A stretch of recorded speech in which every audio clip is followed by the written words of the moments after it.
In this case, in particular, it was about value-based education, dignity, care, and responsibility to one another. That experience shaped my personal conviction about the critical role of faith actors and faith leaders in children's well-being. And over the years, across countries and regions, I've witnessed this truth again and again. Faith communities are not peripheral actors. They are often central, trusted, and enduring forces in the lives of children and families. When World Vision launched the Enough campaign, this conviction guided us. We believed that faith communities would play a vital role in shaping, amplifying, and sustaining the effort to end hunger and malnutrition. The nutritional dialogue with faith actors across multiple countries have only reaffirmed this belief. And yet, I'm convinced that what we are launching today is just not the conclusion of this journey, but the beginning. Welcome, colleagues, once again for the launching webinar of Faith Community Impact on Hunger and Nutrition report. Thank you for taking your invaluable time in this busy schedule to be with us. My sincere thanks to all the field officers who have contributed in this report. Our special thank to World Council of Churches, Caritas International, with whom we've journeyed together in this particular work. We also note that we have colleagues from World Bank, International Partnership in Religion and Sustainable Development. Colleagues, if I'm to break down the objective of this webinar, there are three. First, to formally launch the Faith Community Impact on Hunger and Nutrition report. Second, to introduce Faith Leaders' Statement and its relevance alignment at global, regional, and national level. But third and most important one, to listen to the field officers and the countries where these dialogues happen and how these commitments are shaping forward. This is just not a report. It is a moment for reflection, alignment, and forward-looking action. Some of the colleagues were there with me during the Jubilee celebration in the CFS engagement in Rome last year, together with Caritas Internationalis and World Council of Churches. We shared some of the key highlights of this work. UN actors, including WFP, FAO, and UN Special Rapporteur on Right to Food, affirmed the vital role of faith actors in shaping political will and strengthening accountability.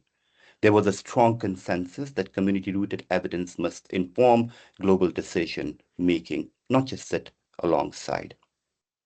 So colleagues will be hearing more about this report, but also delving a bit more into the Faith Leaders Statement, which is now signed by more than 23 organizations across the partnership. This is the collective actions for us together. Colleagues, as you can see in your screen, we've got a tight schedule prepared for you.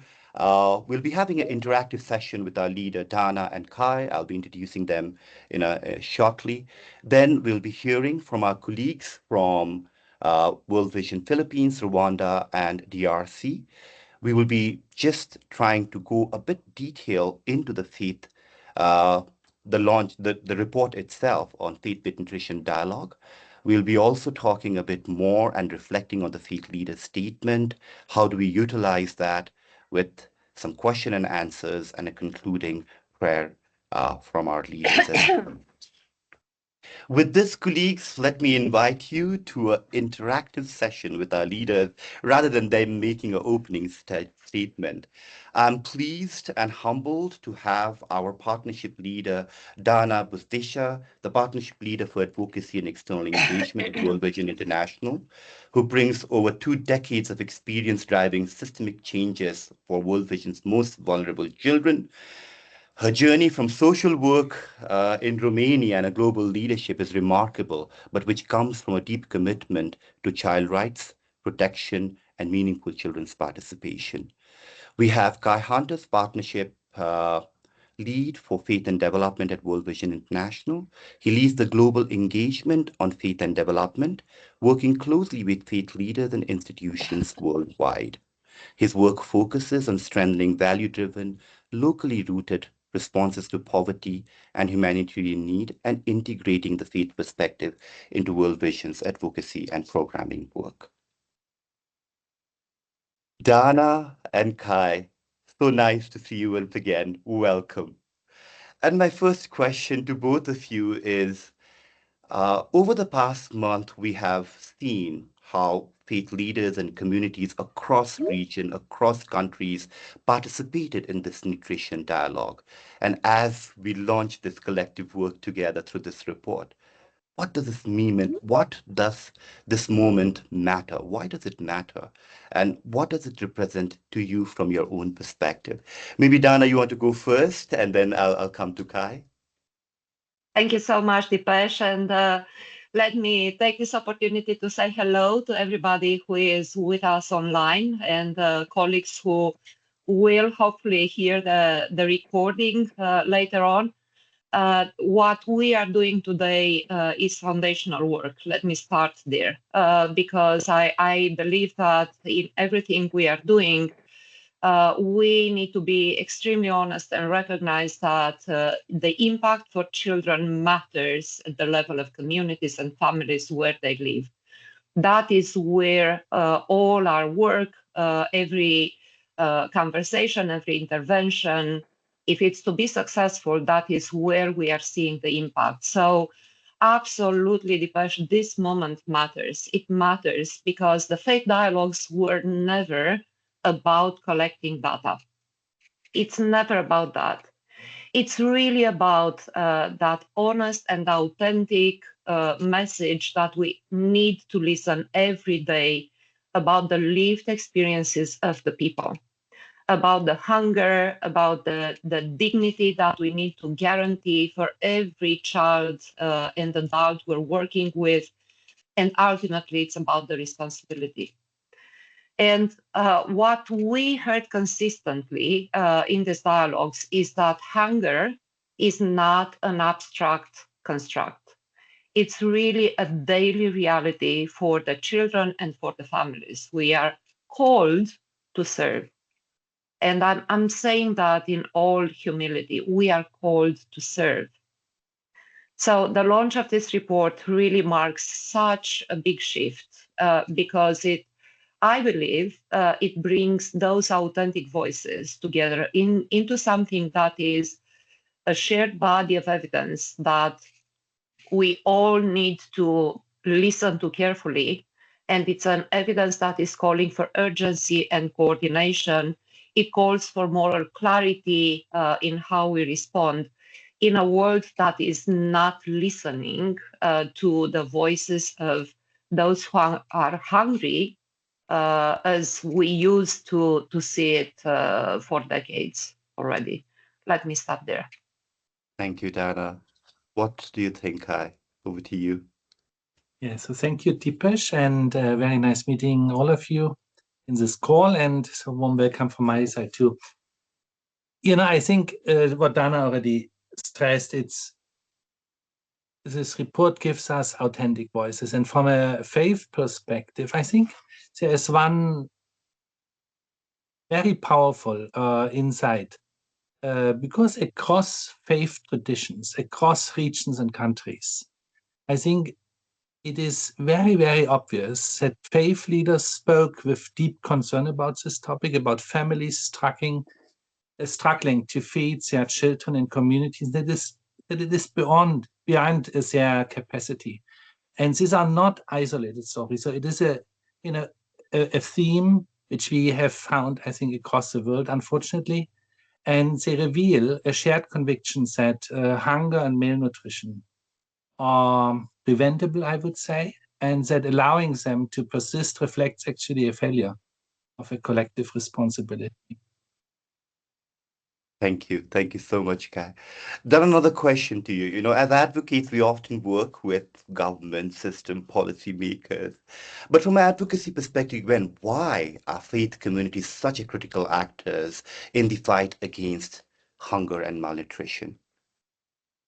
Indeed, and I'm reminded of the principle that we use in starting any conversation with communities. Faith leaders, faith communities are there before we start to work in any region, and they will continue to be there after we finish our intervention. So I would say that they occupy such a unique and indispensable space. And I think we absolutely need to work in collaboration because faith leaders are the deeply trusted and locally rooted presence and voices in every community. And when I'm reflecting, you mentioned at the beginning, I'm a social worker, right? So I'm looking for where are the social work services, where are the child protection services. But the fact is that in many of the contexts, that's all you have. You have faith communities to be the first responders in hearing about the hunger, in addressing the needs of the families and the most vulnerable in any community. And they are the ones where people are going for support. It's not the professionalized services in some of these most vulnerable communities. The first responders are the faith communities. So that's why these dialogues are so critical. And it's just looking at the report, they confirmed that faith actors are not just an add-on, a peripheral actor. They are actually a central, a critical actor in the nutrition systems. They are central to how the families survive crisis, how communities are coming together to support each other, and how they are restoring the dignity and the justice that is needed in conversations where children's lives and future are at stake, such as in hunger conversations. Yes, Dan, and the point what you made had come a lot of time because despite the fact they are central, they are the first responders, they're treated as peripheral as well, and that came as one of the recommendation as well. Moving to Kai, the question for you is, based on what you have heard directly or through these dialogues and your experience of engaging with faith leaders, what stood out most about communities who experience hunger and malnutrition? Yes, I would say that one of the strongest messages from this was that hunger is not experienced only on a physical deprivation, but it's also moral and emotional burden, I would say, and that communities see hunger as preventable and unjust. I mentioned this before, and faith actors often step into, obviously, to complement formal nutrition and social protection systems, even when they lack formal recognition or support, unfortunately. And there is, I would say, also an inside link to this. There is also a strong willingness among faith actors to collaborate and pathways for engagement are clear. This would be the most striking message to me. Thank you.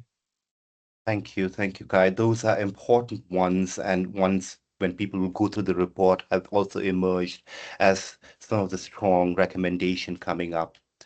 Dana, again, coming back to you, the insight of 93 faith-based nutrition dialogue. Uh, I believe it's a good evidence for us. From an advocacy standpoint, what value does this evidence bring to us and other partners as well? Indeed. And, in advocacy and policy work, we usually work with big numbers, right? We're looking at trends, we're looking at how many millions, and what this report brings, what this evidence brings, is really grounded in the lived experience and also the shared values. And our shared values come to play in the individual lives of the children and the families, isn't it? So this is where I find the most inspiring insights from this report. The dialogues are revealing stronger partnerships between faith institutions and governments and civil societies, but really rooted in very immediate, very personal realities of children and families they know personally. That's huge value added that I see from this report, in that combination of, or at the intersection of evidence and data and the lived experience, what it means to look in the eyes of a child who didn't have enough to eat, that only faith leaders can experience directly, right?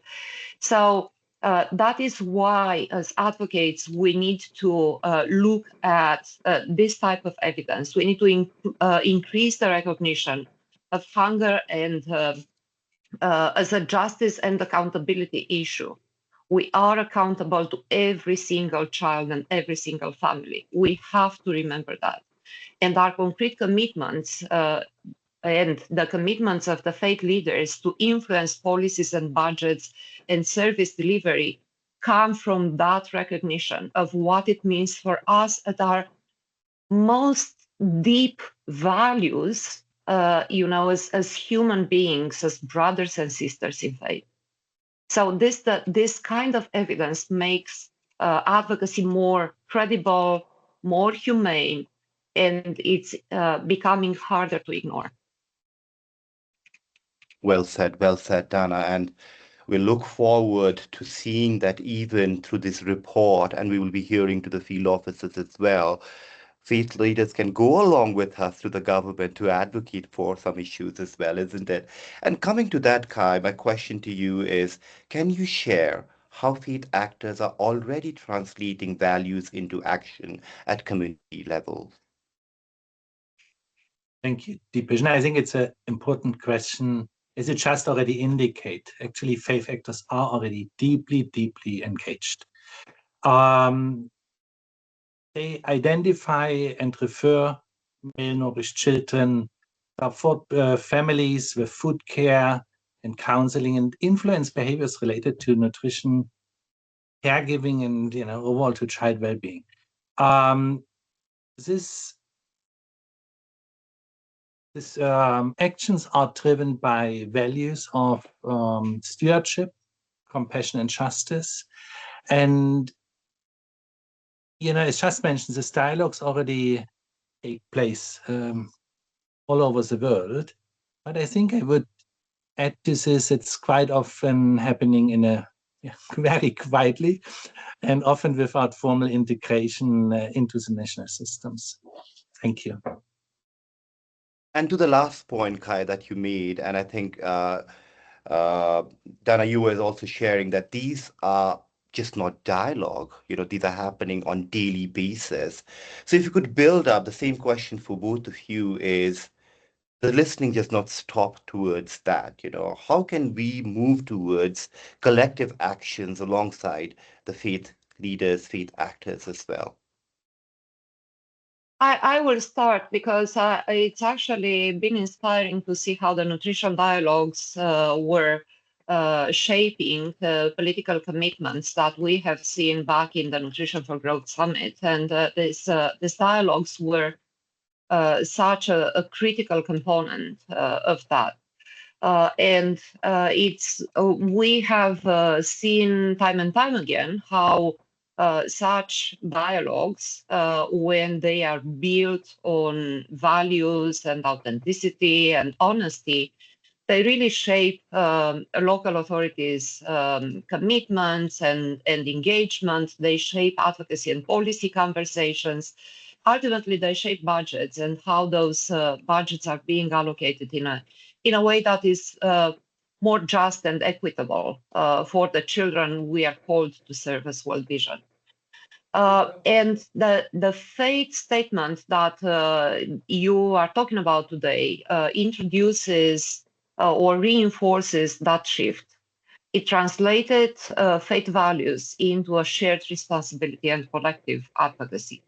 And probably today more than ever, we need that sense of a shared commitment for the children. I'm honestly, as a professional, I am very concerned with the fact that we are not seeing children at the center of the political agenda as we used to see in the past decades. Probably professionally, we were formed in a time when the child best interest was shaping so many political conversations. That's not there anymore. The same goes for hunger and malnutrition.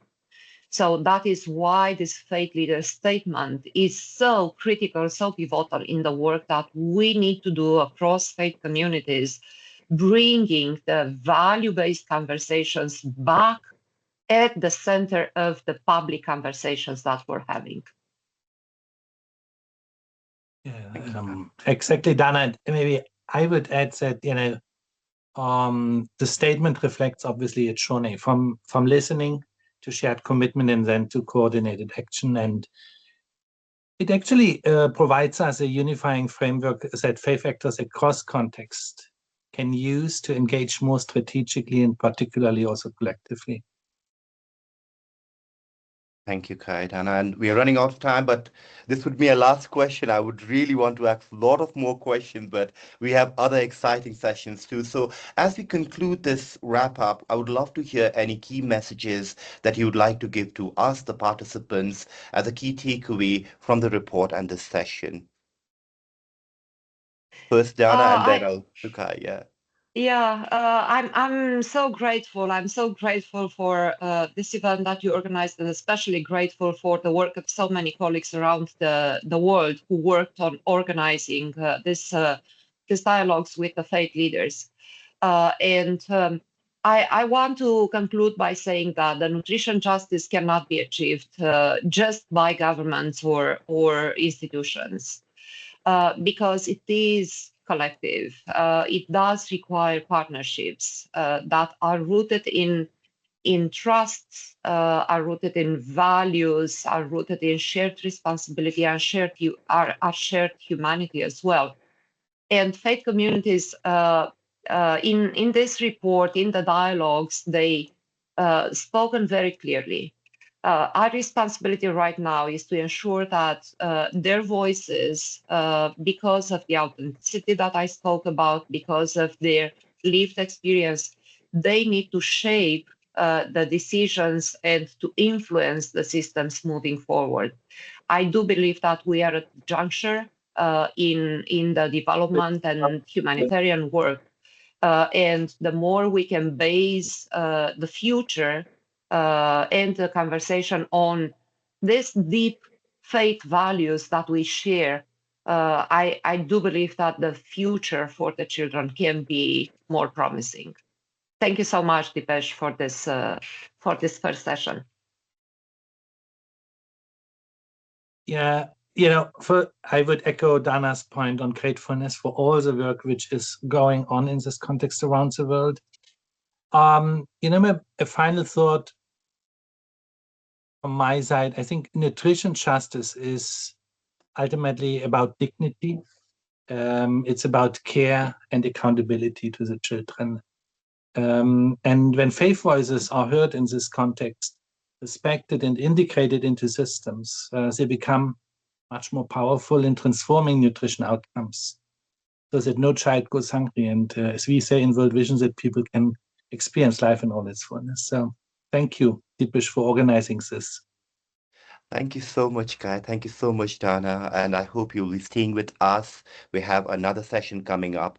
And moving on to the next session with a lot of appreciation and gratitude for both of you, we'll be moving into an interesting session in which we'll get some field perspective from three officers, and they would share the insight, commitments from faith leaders, some of the lessons learned, and opportunities for continued collaboration. First in line, we have reflection on faith dialogue from World Vision Philippines, from Crystal's Grace. She has been working as a lead for health and nutrition technical programs and manages those functions in World Vision Philippines and been working for more than 3 years with World Vision. Crystal, welcome once again, and I look forward to listening to you. Good morning, good evening, and good afternoon to everyone. So I hope you can hear me clearly. Yes, yes, Crystal, Yes. we can hear you So clearly. Yeah. yes. So first, I would like to thank our organizers for this opportunity to share the key insights from the Enough campaign nutrition dialogues we conducted in the Philippines. What I'll present are the insights drawn from listening to faith leaders in our community. Next slide, please. So we intentionally held two dialogues in different settings. First one is in Bulan, Sorsogon. It is a rural coastal community located in Bicol region, and its main livelihood is centered on fishing, agriculture, and small trade. And then the other one is in Quezon City, a highly urbanized city in Metro Manila, and it is the most populous city in the country. And it has diverse neighborhood from residential to commercial hubs and business districts. So despite this unique or distinct settings, we have seen several shared realities that emerge across both dialogues. Next slide, please. So what are the common grounds that we have seen based on the discussion? So first is the primacy of parents. So faith leaders consistently emphasize that the most decisive factor in children's nutrition is not the programs of the government or the food supplies, but the parents. The parents' knowledge, priorities, supervision, and decision making. In both Bolan and Quezon City, they perceive that children suffer when parents are absent, physically, emotionally, or even morally. The second point was the pull of convenience. So whether it's due to poverty in the rural area or more of the busy life in urban settings, so the families or caregivers normally default to the convenience foods. For example, some instant noodles, hot dogs, ultra processed foods that are easy to prepare, cheap, and familiar. However, unfortunately, many of the parents are unaware of the long term and life threatening consequences of providing these types of food and contributes definitely in possibly to have malnutrition in the later uh, in the long run. I mean, next is the need for a mindset shift in terms of nutrition. So, faith leaders repeatedly emphasize that nutrition is not just about filling the stomach, as the it was pointed out earlier as well. So it is really about discipline, stewardship, no? Because we are uh, stewards of God-given resources through our food as well, and also by caring for the life or our own bodies. And then finally, the last point is more of the power of the church. So in both settings, so the church is viewed as a vital and trusted institution that is capable of shaping the values, correcting harmful norms, even in terms of health and nutrition, and sustaining behavior change beyond short-term interventions. Next slide, please. So when we look deeper, the contextual difference also telling. So in Bulan, uh, or the rural community, so one of the unique challenge that they brought out is the paradox of land, wherein there's abundance of land, fish, and other local resources. Yet hunger persists. And most of them attributed it to what we call catamaran, or we translate it as laziness of the parents or caregivers in terms of meal planning, preparing nutritious foods for their family.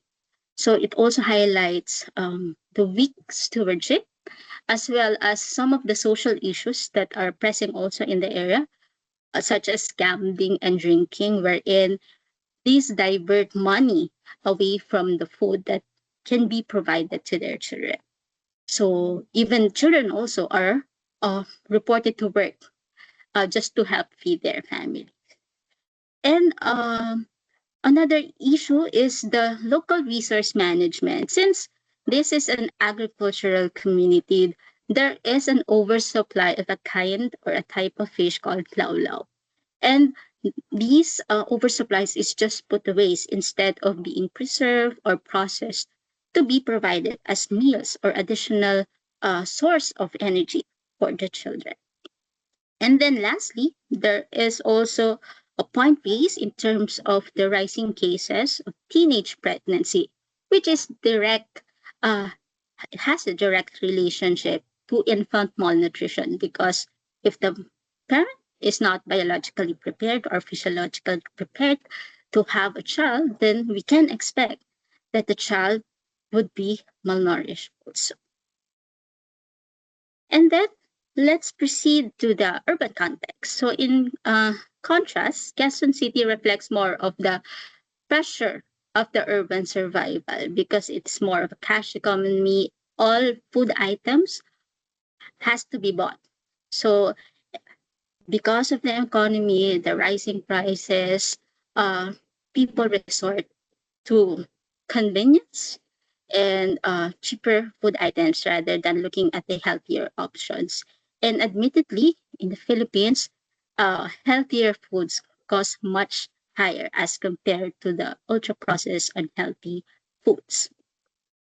And additionally, so since parents normally work um, several hours of the day, they do lack time and energy for their families and make decisions based on their, say, for example, budget maximization rather than thinking about the nutrition components of their food items. Thus, they refer to or they resort to choosing noodles over eggs because noodles, since it's soup based, it can feed more mouths as compared to one piece of egg. And also, there are some um, uh, stigmatization of certain food items. Say, for example, some indigenous vegetables are considered as food for the poor, and therefore they won't be consuming such food, even though they are high in nutritional value. And since it's in an urban community, fast food is very abundant and socially acceptable. In addition, so there are also feeding programs. However, in an urban setting, there has been dependency on such programs. So a child's meal might be sourced from multiple programs, but at home, there's none, since they just rely on the foods that are being provided outside the home. And then, yeah, and finally, as I've also pointed out earlier, it's really economic focus, wherein the decisions are really based on the budget of the family. So next slide, please. So here are some of the key nutrition challenges that were encountered. So first is really on looking at the parental and household barriers. As emphasized earlier, it is really important that the parents set an example for their children, and they are the ones responsible in providing nourishment to their children. Second is the environmental factors, the abundance of unhealthy foods, uh, and giving them more access rather than having an environment that is full of healthy foods is really uh, still a dream at the moment because it's more abundant. Unhealthy foods are more abundant, even in school setting, community setting, and the like. And then lastly, the issue on teenage pregnancy, which was also a factor that is being considered, that is causing also uh, infant malnutrition. So what are the determined recommended actions? So first is the emphasis on parents' increase in education and practical knowledge, such as budgeting, meal planning. It is something that is doable, but we really had to work on it because it really requires a change of mindset and looking at the long term, not just providing food to satisfy hunger, but rather consuming foods because of the nutritional value that you get from it. And then next is to integrate the nutrition concepts into education because sometimes no, it is taken for granted that the value of nutrition. And thus, it has to be incorporated or integrated in our, say, for example, parenting sessions, feeding program, or even in family developed sessions or moral recovery programs. And then lastly is to promote the local food sources. And uh, we want to give emphasis on producing our own food because definitely it's cost effective, and at the same time you can be sure of the nutrient or the nutritive values of the produce that you uh, have planted. Now for the areas of convergence, so um, we have seen that there are a lot of opportunities for partnerships. Say, for example, partnership between churches, barangay or village health officials, schools, health centers were seen, as natural partners. Say, for example, churches provide uh, lessons on trust and values formation, while the local government units and health center provide technical guidance, monitoring, and nutrition expertise in one occasion. Say, for example, some of our church leaders conduct feeding program. So aside from nourishing the soul and the spirit, there should also be proper nourishment by serving uh, balanced and healthy foods during that program. Uh, and then again, focusing also in encouraging some of the initiatives uh, for food security and livelihoods. In the case of Bulan Sorsogon, one of the ideas that they have is to have a community mobilization or efforts to to think of how do we preserve the oversupplied fish in the community thing so that we are we are learning how to manage the resources, and at the same time we can feed the children with those items.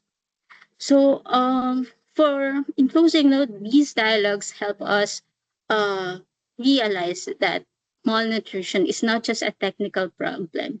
As we say it in the country, solving malnutrition requires a whole society approach, and faith leaders are part of that society that can contribute also in addressing nutrition situation in the Philippines. So that's it. Thank you so much. Thank you. Thank you so much, Crystal. And the last point that you made is very powerful because issues of malnutrition is just not a technical issue. It requires a larger community. So appreciate your sharing with such beautiful slides as well. It's my honor and privilege to call upon Sergey, who is the advocacy manager for World Vision DRC. Sergey, look forward. I know there were a lot of extensive dialogue, one of the uh, biggest in number in DRC. So look forward to what happened in your country and how you're moving forward with these dialogues. Over to you. Yeah, thank you. Good morning, good afternoon, or good evening, depending on where you are.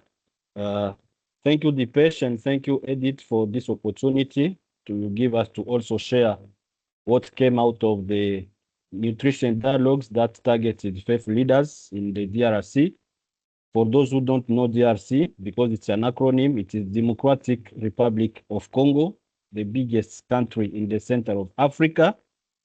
And coming to the presentation, maybe we move to the next slides.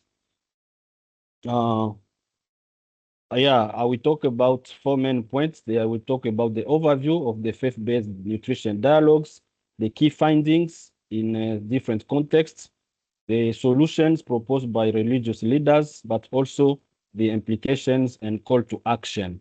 But to start with, as we are moving to the next slide, I'd like to say that we organized 27 faith leaders nutrition dialogues that were attended by 917 religious leaders from different church denominations. And these 27 dialogues were organized in all the three zones of our operations, which means the East Zone, which is a fragile context, the South Zone, and the West Zone, which is nearby Kinshasa, where I am based. So what are the motivations for us to organize these dialogues? As you can see on the screen, four main reasons. The first one being the faith leaders' community role. As you know, and as Dana mentioned, faith institutions act as trusted community anchors, providing spiritual, psychosocial, and practical support in areas with limited state services. We also wanted to address the nutrition challenges because we realized that the dialogue captured faith leaders' insights on malnutrition causes and integrated spiritual and social responsibility among the solutions. Ethical dimensions of nutrition. The initiative frames nutrition as a matter of justice and stewardship, emphasizing moral and ethical responsibilities.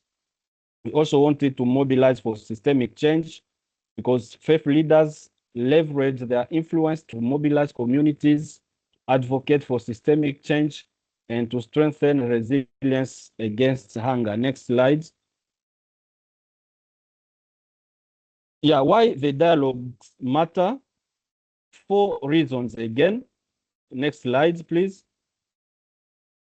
Yeah, why did we organize? Why they matter? It's first because of the community support and relief. As you know, faith communities provide shelter, relief, coordination, and spiritual care during public system failures and crises. And this is our context, the context of the DRC. And I believe it's the same for other countries. Trusted influence on norms. Religious leaders influence cultural norms, dietary habits, and caregiving practices within vulnerable population. They also play this role of peace building and cohesion because the faith groups unite diverse ethnic and political groups, acting as hubs for peace and social cohesion. But also they have a great role to play in nutrition advocacy because engaging faith leaders in nutrition dialogues transforms nutrition into a respected moral imperative within communities. Next slide, please. Yeah, so what are some of the key findings? Remember, I said we organized the dialogues in all our three zones, and each of the zone has its specific context. But while in Goma, which is a fragile context, economic challenges and high food prices hinder the access to quality nutrition despite awareness of healthy diets. In Beni, however, conflict disrupts agriculture and supply chains, causing displacements and straining health services. Kananga faces long-term effects of conflicts, weakened agriculture, poor infrastructure, and lack of state investment. And some of the drivers of malnutrition, as it came out of the dialogues, we mentioned violence, poverty, and all this require integrated solutions and advocacy. Next slide. Yeah, what are the solutions proposed by religious leaders? Religious leaders, they committed to integrate nutrition messages into their sermons and Bible studies, promoting healthy eating and spiritual stewardship. Initiatives include cooking demonstrations, parish gardens, and nutrition screening hubs to support dietary diversity and health, but also collaborative advocacy and support while religious leaders partner with NGOs and authorities for coordinated responses, livelihood training, and rural development policy advocacy. Next slide for call to action. Yeah, some of the implications and call to action. Integration of religious leaders. Religious leaders are essential partners, as it was mentioned by Dana, in national and local nutrition strategies to improve community health outcomes. Faith Network advocates for fair food prices, equitable aid and support for smallholder farmers, strengthening food justice. Church provides safe spaces for nutrition education, cooking demos, and psychosocial care to empower families and women. And the majority of our sessions of these nutrition dialogues, to be honest, we did them in churches. Amplifying advocacy and resilience, we realized that investing in faith partnerships amplifies advocacy efforts, influences donors, and builds resilience against hunger. So briefly, this is what came out of our 27 Faith Leaders Nutrition Dialogues in the context of DRC. I know there is a session on question and answers, and I will be happy to answer to any questions. Thank you, Dipesh. Over to you. Thank you, Sergey. As you were presenting and putting on those pictures, even bringing these dialogue, when the dialogue are happening, definitely it benefited a lot of children as well. And then the faith leaders coming together with us, the call of action is really fantastic. Thank you for the commendable work. And we would love to hear again from World Vision Rwanda. Jean, our technical advisor, we look forward listening to your experience of how these dialogue happened in your context. Over to you. Thank you, Deepish. Good afternoon, everyone. Good morning. I'm going to present about how faith is in action for nutrition in Rwanda. I'll be talking about the key insights, commitments, and opportunities for collaboration that we have identified through the dialogues and how we are making the dialogues really vivid in our work. Next slide, please. Yeah, let's start with why the church matters for nutrition in Rwanda. In our country, we have the challenges around child malnutrition and stunting remain key national challenge. Stunting in our country is a problem of public health of high decision of high importance for decision making, as it affects 27% of the children below 5 years. And nutrition outcomes are shaped by the beliefs, the behaviors, family practices, and the values. And of course, we have seen that churches are deeply rooted, trusted, and influential in our Rwandan communities, as the previous presenters have nailed it. What Vision Rwanda has different partners, including the churches, to address nutrition holistically, and of course, guided by the slogan that say the healthy spirit must live in a healthy body. The key message here is that faith institutions are uniquely positioned to drive sustainable behavior change for improved nutrition across the country. Next slide, please. What are the key nutrition and child well-being challenges that we see in our country? Of course, we have the high rate of stunting, and we have the poor infant and young child feeding practices, as only in the country around 25% of the children are able to meet their daily minimum acceptable diets. We also have the teenager pregnancies and early marriage, which affect maternal nutrition and birth outcomes. We also have weak parental engagement in child care and nutrition, and family conflicts and social breakdown, which affect child well-being. Those nutrition challenges are not only technical, but they are social, moral, and behavioral. That's what we have seen. We have seen that we partnered with Caritas Byumba in conducting the nutrition dialogues, and most of the findings were that the faith actors were nailing these aspects of social, moral, and behavioral challenges that affects nutrition in the families. Next slide, please.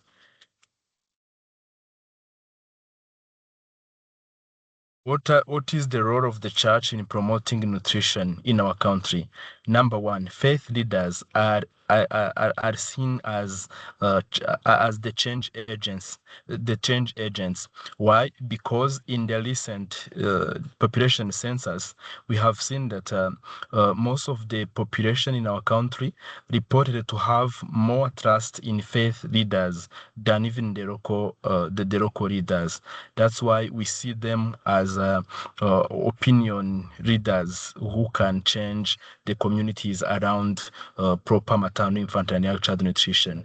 They influence attitudes and behaviors on diet, hygiene, and child care. They also promote the positive norms around breastfeeding, complementary feeding, and care. In brief, the churches translate nutrition knowledge into value-driven action in their locations. Next. How World Vision is collaborating with church to make meaningful changes in nutrition. We have started to integrate our nutrition into faith and development programming. Through our faith and development programming, we work with the faith and development manager just to make sure that nutrition is mainstreamed in all aspects of faith and development programming. We also organize and conduct community mobilization through church structures and ceremonies. And I'm happy to share that through the National Child Development Agency, we have a national ceremony guides of which different churches in the country use to preach about nutrition in different settings. And also the church, we partner with church to engage the parents, the caregivers, the youth and women's groups in nutrition and livelihood initiative. We collaborate with the community refocus, the health center, and the early childhood development platforms to build long-lasting impact around child care and nutrition. We also strengthen the capacity of the faith leaders through training and mentorship. Key examples include child-focused community nutrition projects, parental responsibility and care promotion, faith leader empowerment for social transformation, leveraging on the church structures. Next. What is the impact and the opportunities and the way forward? Number one, we have seen the improved community awareness on nutrition and hygiene. Number two, we have seen improvement of churches with regards to mainstreaming nutrition awareness in their church structures. We also note strong parental responsibilities for child nutrition. We have also noted the increased social support for the vulnerable children and families. By example, through our nutrition programming, we roll out a professional Umuganda intervention which aims to screen all the children in our area in our operational area for malnutrition, and then enrolling them in our PD heart in our positive deviance and health models, just to ensure that they are rehabilitated. And we see the social support that neighboring households are contributing food commodities for rehabilitating malnourished children. We also see that the reduced harmful practices through faith-informed advocacy.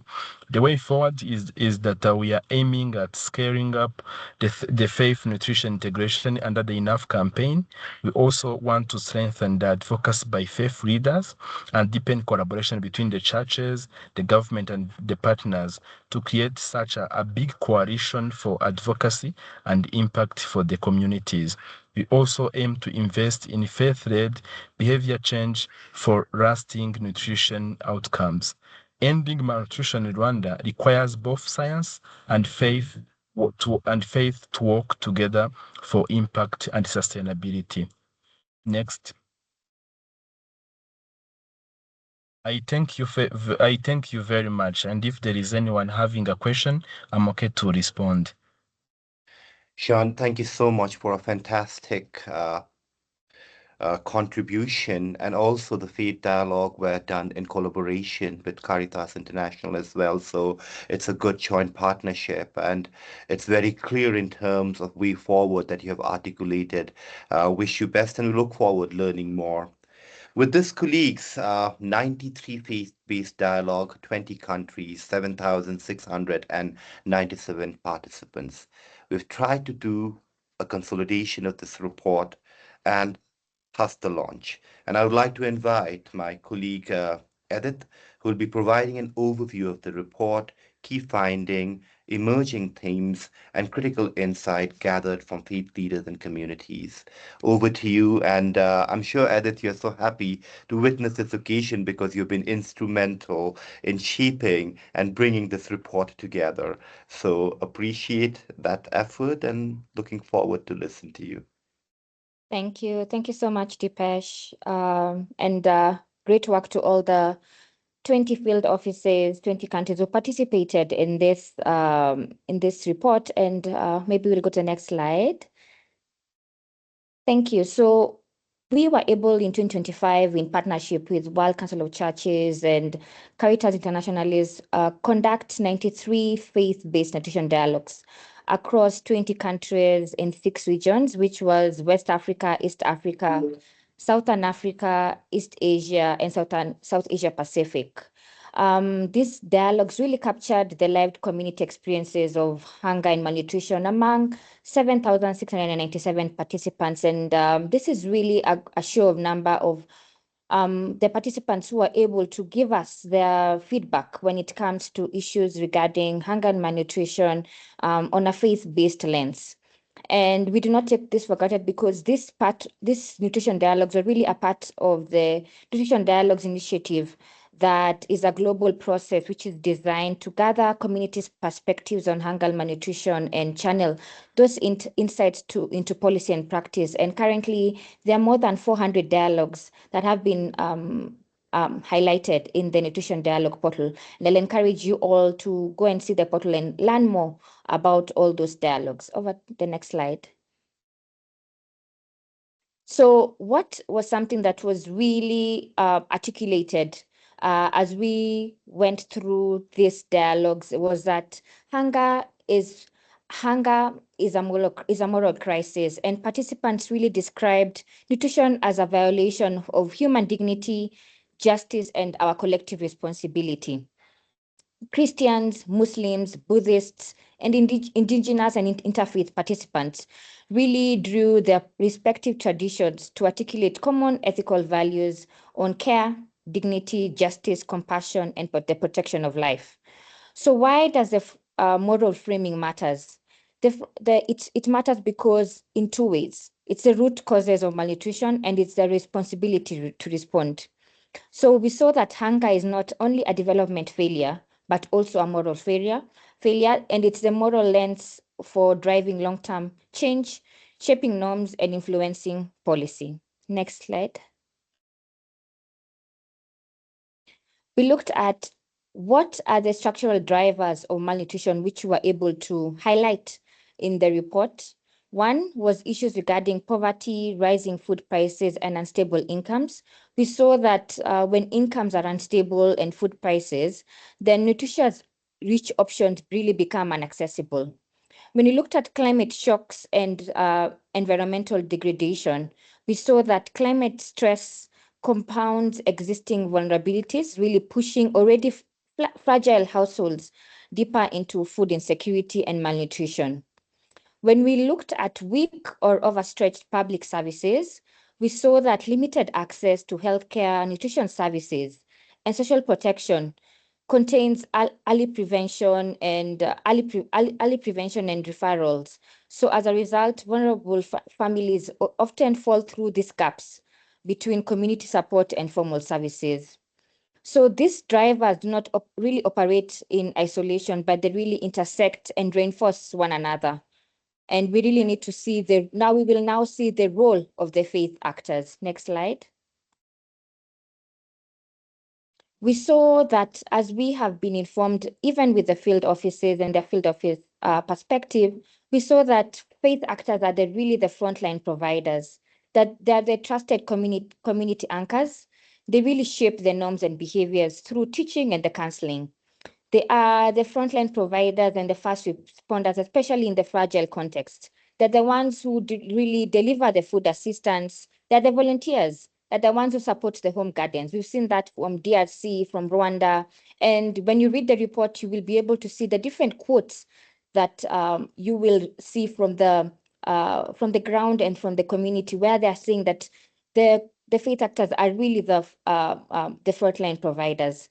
Sadly, is that their roles are informal and underscored, whereby they carry this work at voluntarily and with limited funding, with limited tools to really train themselves.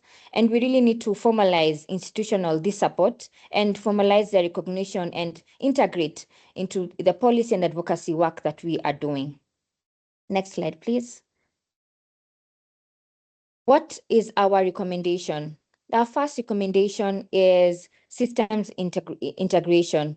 We need to include faith-based organization and faith actors into nutrition coordination platforms, enable them to contribute to community insights, to align our actions into the national priorities, since they're the frontline providers. They're the ones who are engaging with the communities and understand the community and the vulnerable households. Secondly, we need to establish clear referral pathways. By formalizing these referral pathways, we reduce the gap between the public service and the faith institutions and bring it closer. Thirdly is provide simple non-clinical tools and really equip the faith leaders with basic appropriate tools, because they're the frontline providers, they're the first ones who respond, they're the volunteers, and they can be able to track and also identify easily. Next slide. The second one is the capacity, norm change, and advocacy. We need to develop faith-endorsed nutrition guidance. We need to co-create these nutrition messages with the faith institutions and with public health, so that we can be able to increase credibility in the work that they are doing. Secondly, support faith-led advocacy on food security and climate. We need to advance their knowledge and inform them on the structural drivers, including climate vulnerability and social protection gaps. And lastly, is ensure community-rooted engagement. This is by anchoring engagement in live community experiences and shared ethical commitments. This faith-led action is strongest when guidance, advocacy, and engagement reinforce one another. Aligning evidence, ethics, and community voices creates durable pathways for nutrition justice. Next slide. In that regard, I'd like to share with you the report, and for our internal partners, you'll be able to see the report via the link, and we will be able to share this on chat. Over to you, Dipesh. Thank you so much. And with that, if you go to the portal, you'll be able to find the report and have a read through it. Thank you so much, Edith, for leading this work, and sincere gratitude to all the people who have contributed in this report, especially the 20 officers. But I would need to acknowledge 4ST Foundation for its role in the development and the stewardship of Nutrition Dialogue Portal, which was the avenue for consolidation of information and synthesis for this report as well. And our sincere thanks to the Joint Learning Initiative, JLI, for helping us in this process as well. Of course, World Council of Churches and Caritas International, as we brought these Nutrition Dialogue report into various discussion. As we partnered with these various organizations, particularly WCC and Caritas, the faith statement was one thing which resonated, and we jointly came together on it. And we would try to understand what this faith statement is all about. And the next presenter for us is Mirko, who would be giving us an overview about the faith statement, which was produced in collaboration and partnership with others. So welcome, Mirko. I know it's an early morning for you. Thank you for making time for it, and over to you. Thank you, Dipesh.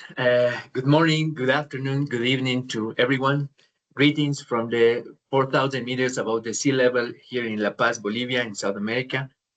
And today I will briefly walk you through the process that led to the faith leaders' statement on the right to food. This was a unique collaboration between Caritas International, the World Council of Churches, and World Vision. As we all know, these are institutions with a strong presence and high impact around the world. Caritas is a world confederation of more than 160 Catholic social action organizations. The World Council of Churches, a global ecumenical alliance that brings together 352 churches of Protestant, Orthodox, Anglican, and other traditions in more than 120 countries. As Edith has told us, throughout 2024 and 2025, 93 faith-based nutrition dialogues took place across 20 countries, engaging about 7,600 participants, including faith leaders, women, youth, traditional authorities, and community members. These dialogues allowed us to gather lived experience, identify barriers, and elevate practical community-driven solutions. These conversations help us craft a message that all three organizations could fully stand behind. And what is the core message? It is that hunger is not only a technical problem about food systems, production, or distribution, but also a deeply moral issue, one that speaks to justice, human dignity, compassion, and responsibility. For people of faith, feeding the hungry and caring for the vulnerable are not optional. They are sacred duties rooted in spiritual values and moral commitments. This is why the statement intentionally elevates the ethical and faith-based dimensions of hunger, helping the international community understand that technical solutions alone will never be enough. The collaborative process made it possible to clearly define the key points the statement needed to communicate and how to frame them on the international community and food security institutions. Next slide, please. The outcome of this collaboration was an unprecedented joint statement by Caritas International, World Council of Churches, and World Vision, launched during a FAO Committee on World Security, Food Security, held from October 20 to October 24 last year, 2025, at FAO headquarters in Rome. Let me highlight the main messages of the statement. First, it affirms that food is a sacred human right rooted in human dignity. Everyone has the right to adequate and nutritious food. Second, it denounces hunger amid abundance as a moral failure.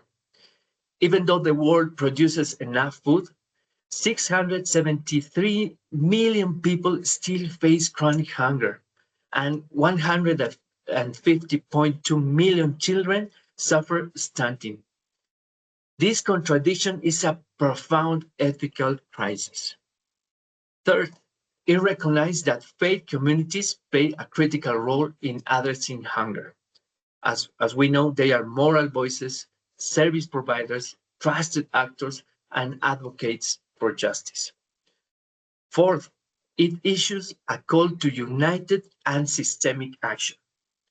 This includes redirecting military spending towards social protection and humanitarian assistance, canceling unsustainable debt that limits countries' availability to invest in nutrition, and promoting community-centered food systems that respect dignity and local leadership. The statement also echoes concerns raised by the FAO, WFP, and the UN Special Rapporteur about the weaponization of hunger in conflicts such as Sudan and Palestine, reminding the world that using food as a tool of war is a violation of human rights. This joint statement represents a strong unified moral voice across Christian traditions. Next slide, please. Finally, what does this mean for our regional and national offices? Within the framework of the ENAF campaign, there are several concrete ways regional and national offices can engage. Some recommendations and invitations are as follows. Number one, adopt the faith leaders statement. Integrate it into advocacy plans and use it as a key to church partnership strategies around our national offices. Number two, convene faith leaders locally. For example, host roundtables to discuss the statement and define joint actions. Or national offices can hold a nutrition dialogue as well. In this regard, the church partnership team in the Global Center is working on scaling an exciting initiative to mobilize faith communities. This initiative, called Give Your Loaves and Fish, was developed and implemented with great results in Lacro region. It will be carried out in conjunction with the Prayer and Action Against Hunger Coalition, and you will hear more about it soon. Number three, align with existing church initiative. Many denominations, especially during the Jubilee 2025, already have campaigns focused on justice and social protection. National offices can join or amplify these initiatives through a right to food lens. Number four, strengthen program linkages. Incorporate child-sensitive social protection and community-based nutrition interventions. Number five, communications and public witness. Share stories of infield stories that humanize hunger as a moral issue. Number six, accountability and measurement. Track sign-on commitments, partnerships, format, and policy wins.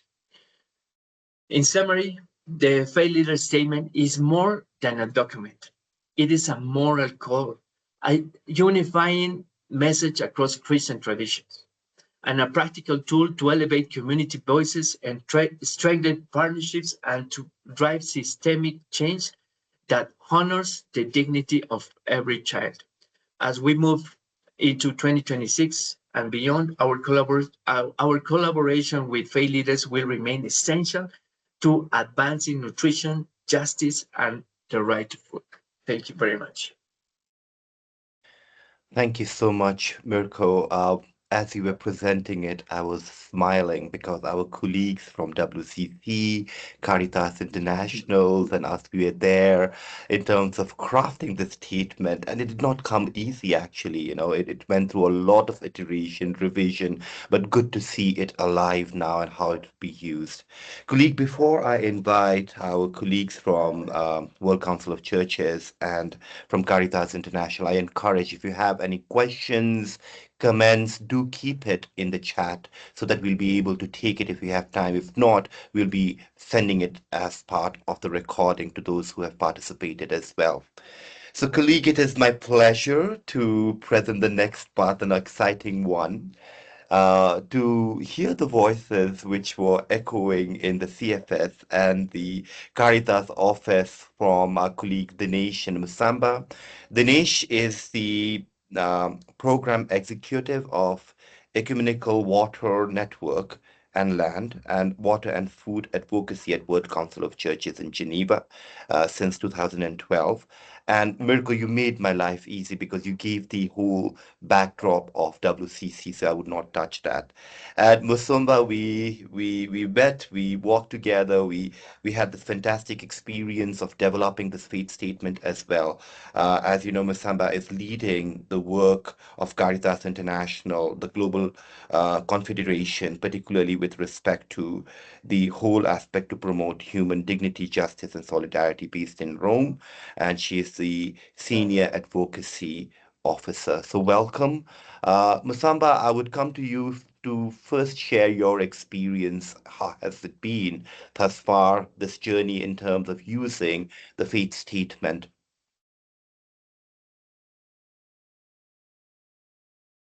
to hear me loud and clear? Can you hear me? Yes, Yes, Musamba, Musamba, we hear you. yes, we can hear you. Now we cannot. You have, can you unmute yourself? Yes. Can you speak Yes. now? Yeah. Yes, good. Yeah.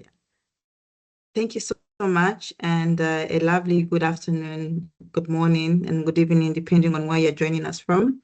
It's really a pleasure to be part of this discussion, and many thanks for the invitation, World Vision. And so I think before I quickly get to respond to your question, Dipesh, I think it was very interesting to hear from the many speakers who've spoken, and also the impact that the nutrition dialogues had in terms of what was being done. And I think also it's clear, it's a clear demonstration.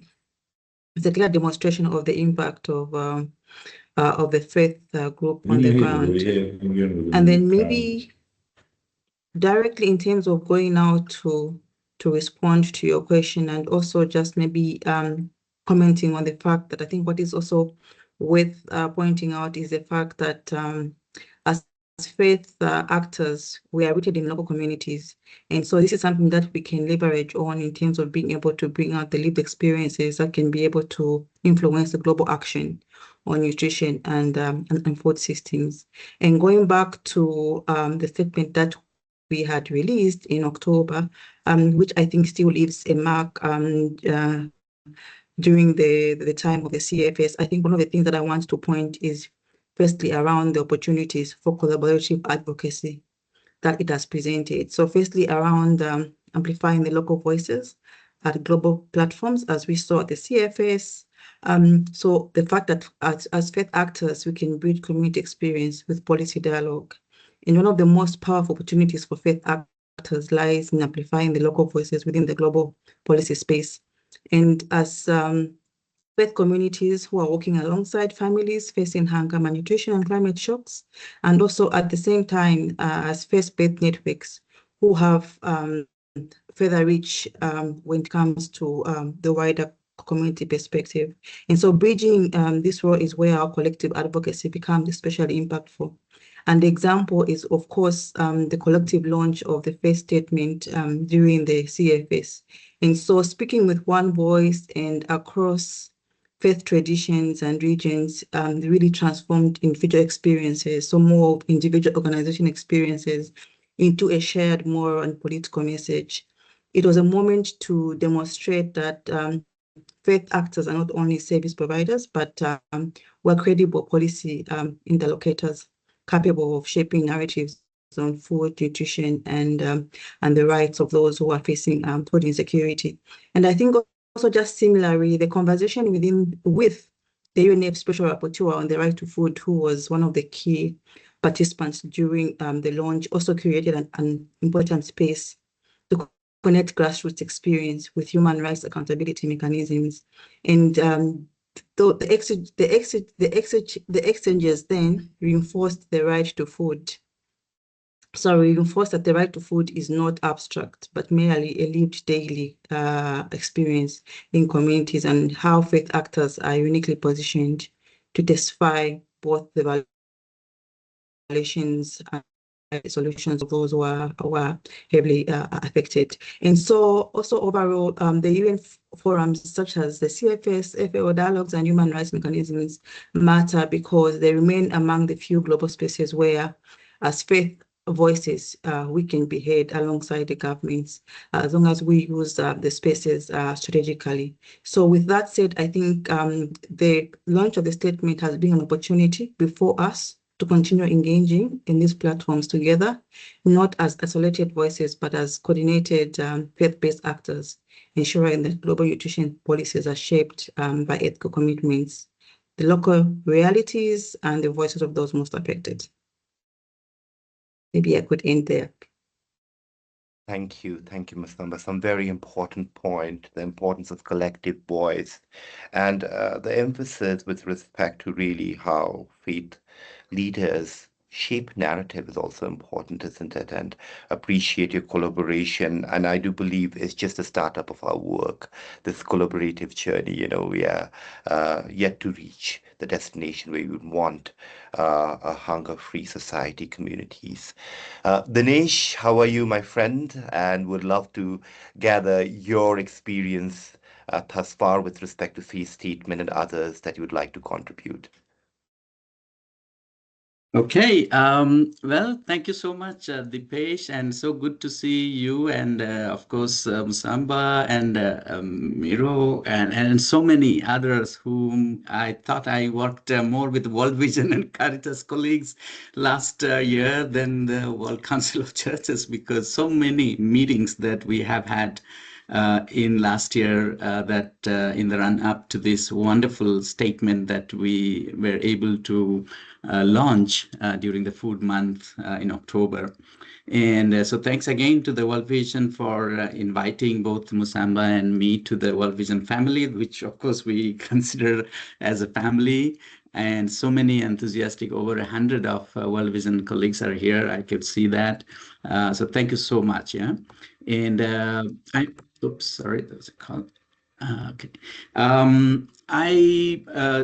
I just also wanted to make a small correction on the number of churches that the World Council has now added 4 more churches to 352, so roughly about 356 national churches in about 120 countries with a total membership of about 600 million, which is a great opportunity to influence through the faith lenses. I think last year I would feel that, in my experience, had been one of the strongest, I would say, engagement of the faith-based organizations, particularly with regards to addressing hunger and malnutrition. Some of you have been here for much longer in this area, but then with my shorter involvement, especially on the food sector, I could see such momentum was not witnessed, starting with the Global Nutrition for Growth Summit in Paris in March already. World Vision, World Council, Caritas, and many others were very strongly present. And another kind of this draft of the Nutrition Dialogue was already sort of pre-launched in there, and which was greatly appreciated by many. In the continuous meetings of this weekend of prayer and action against hunger, led by the Christian faith groups, and now we renamed ourselves as a PAC, Prayer and Action Coalition Against Hunger. And again, World Vision is a leading factor there, is mobilizing weekly, monthly meetings. And it was nice to really celebrate and pray with the local communities in Rome on the 19th of October on a liturgy that was dedicated to food security related issues. And some of us are also World Vision, WCC, etc., are involved with PAD International, and there are many others here.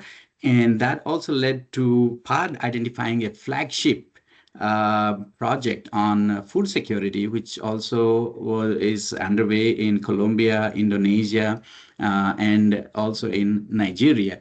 I think all these things really set us in a perfect stage when we all met in Rome, and we had this very high level launching of the faith statement, where practically we were able to hand over the statement to the then chairperson of the CFS, Ambassador Nosifo, and subsequently the Right to Food team leader of FAO, the special rapporteur on Right to Food, Michael Fakri, the World Food Program deputy director, all of them were in Caritas's headquarters in that meeting. It was quite something kind of unprecedented, I would say, and I'm not going to highlight much from the statement that was already highlighted by the World Vision colleagues, but also at the highest level, World Vision CEO,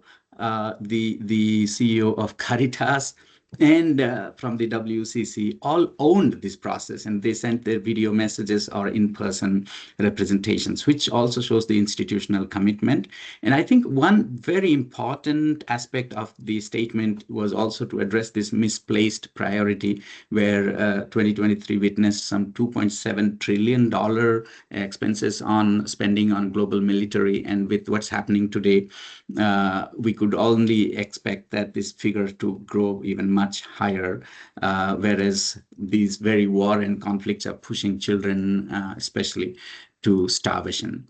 And also, I wanted to further highlight the Doha, the summit, second social summit for development, where Global Alliance Against Hunger issue was also highlighted. And subsequently, even in the PAD assembly in Turkey, this was highlighted. At the COP30, many opportunities we had to address the issue of food security and so on. So friends, I'm so happy to collaborate with the faith-based organizations, and we're continuing this factor. I just got back from the Global Forum of Food and Agriculture in Germany, in Berlin, and that's where again we spoke about the faith statement in the presence of the new chairperson of the CFS. And this year, in the next month, we are going to be having the ICAD plus 20 in Colombia, the Agrarian Reform and Rural Development Conference. That would also be an important contribution of faith-based organizations there. And this year we have the Rio Trio, the COP, Climate COP, the Desertification COP, and the Biodiversity COP, where all faith-based organizations will be there and raising this issue. And Dipesh, I will probably end here. And you know, my favorite quote from the statement is the last sentence. And if your permission permit me, I would like to read this, because it's such a profound statement that defines the faith community and our commitments to end hunger. So it says, hunger in a world of plenty is not inevitable, it's a choice. As people of faith, how we treat the hungry reflects our relationship with the divine and our commitments to justice. Our moral tradition demands nothing less than the full realization of the right to food for every person on earth. As faith leaders and communities, we commit ourselves to advocating for these changes and working for them in all our spheres of our influence. So what a profound statement that we were able to articulate. So thank you so much, World Vision, Caritas, and all faith communities for joining hands with the WCC in this endeavor. Thank you. Thank you, Dinesh. And I think the faith statement indeed is a very powerful document which will be consistently used as days to come as well. Colleagues, with this, the report is launched and live. Go and have a look at the report. If you have any feedback or comments, do come to us. And I'm so grateful to have Guy Hartens again with us to say a few words and close us with a word of prayer. Thank you so much, Kai, and over to you. Thank you, Dipesh. And actually, we are running out of time. So I try to be very short, but it's very good to see Dinesh and Muzamba again. So greetings virtually. And also thank you so much, not only to the World Council of Churches and Caritas Internationalis. I would like to thank all of you for dialing in today, but I particularly would like to thank our field officers.